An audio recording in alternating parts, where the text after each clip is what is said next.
এবার অপু বিশ্বাসকে প্রশ্ন করা হলো, গত কয়েক বছর তো কুরবানি দিয়েছেন, এবার ঈদে কি কুরবানি দেয়া হবে? অপু বলেন, প্রত্যেক বছরই কুরবানি দেয়া হয়। ছেলের জন্য ছেলের বাবাও কুরবানি দেয়, আমিও ছেলের জন্য কুরবানি দিই।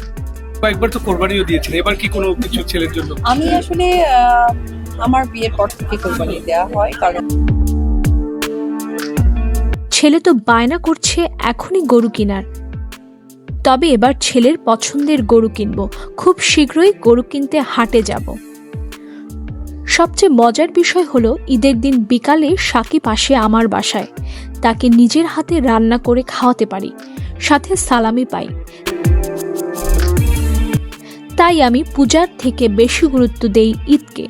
ঈদের দিন নতুন কাপড় পরি, জয় ঈদের নামাজ পড়তে তার বাবার সাথে ঈদগায় যায়। তো সে তার ফ্যামিলির সাথে নামাজ পড়বে, আর ইচ্ছে আছে আর বিকেলে একটু ঘোরাঘুরি। সাকিবকে বছরে এই একটা দিনই কাছে পাই। রোজার ঈদে ছোট ছেলের সাথে সময় কাটায়, আর কোরবানি ঈদে আমাদের সাথে সময় কাটায়।